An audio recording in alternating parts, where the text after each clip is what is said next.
কথা দিলেন যে কবিরকে ফিরিয়ে আনবেন, কথা দিলেন রিসেপশন পার্টিতে কবির থাকবে, এটাও কথা দিলেন যে সেদিন রাতে ওদের ফুলসজ্জা হবে। কেন, তোমার কি কোনো সন্দেহ আছে? তুমি জানো যে কাকে অ্যাপয়েন্ট করা হয়েছে? কলকাতা শহরের সবচেয়ে বড় ক্রিমিনাল লয়ার অর্ধেন্দু বসাক। আর অর্ধেন্দু বসাক কোর্টে দাঁড়ানোর মানে কি জানো? অর্ধেন্দু বসাক কোর্টে দাঁড়ালেই অর্ধেক কেস জেতা হয়ে যায়। কেস হয়তো জেতা হয়ে যায়, কিন্তু নিজের কাছে যে হার হয়ে যায়। কি বলতে চাইছো কি তুমি? আমি কিছু বলতে চাইছি না, আমি শুধু হাত জোড় করতে চাইছি যে এই সমস্ত কিছু বন্ধ করুন প্লিজ। আপনার মেয়ে আপনার প্রতিপক্ষ হয়ে যাচ্ছে, আপনার দুই মেয়ে নন্দিনী আর তটিনী আপনার প্রতিপক্ষ হয়ে যাচ্ছে, আপনি তাদের বিরুদ্ধে লড়াই করছেন। না, লড়াই আমার তাদের বিরুদ্ধে নয়, আমার সমস্ত লড়াইটা শিবপ্রসাদ গাঙ্গুলির বিরুদ্ধে।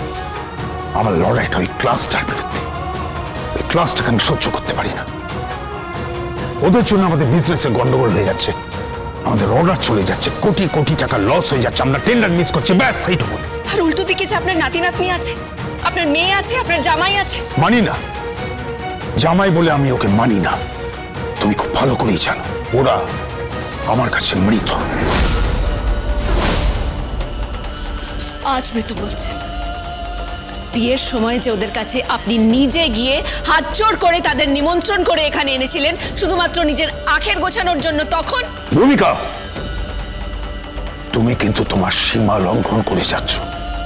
লঘু গুরু জ্ঞান হারিয়ে ফেলছো তুমি। ছিল কবে লঘু গুরু জ্ঞান? ছিল না তো, কখনোই ওর লঘু গুরু জ্ঞান ছিল না। ও তো বরাবরই যা বলেছে তটিনী আর নন্দিনীর হয়েই কথা বলে। সেটাই স্বাভাবিক। তুমি হয়তো বুঝতে পারছো না যে 18th ডেট পড়েছে, ওই ডেটে যদি কবিরের জেল হয়ে যায় তাহলে হবে না, জেল হবে না। আমি তোমাকে বলে রেখে দিলাম যে নন্দিনী আর তটিনী জিততে পারবে না, কারণ ওদের জিততে দেওয়া হবে না।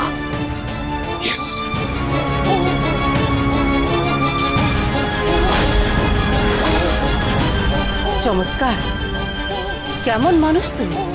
তুমি এমন একজন মানুষ যাকে এই জেন আলফা মানে এই জেনারেশন মানে তোমার নাতি নাতনিরা তোমাকে দুষ্টু দাদু বলে ডাকে। আর জিতের সঙ্গে ওই রূপকথার রাক্ষস খক্ষসদের তুলনা করে। এরা যখন বড় হবে কি জবাবদিহি করবে তুমি এদের? যে ওদেরকে তুমি জোর করে হারিয়ে দিয়েছিলে, ওকে যে কিডন্যাপ করেছিল ওই লোকটাকেই তুমি সাপোর্ট করছো।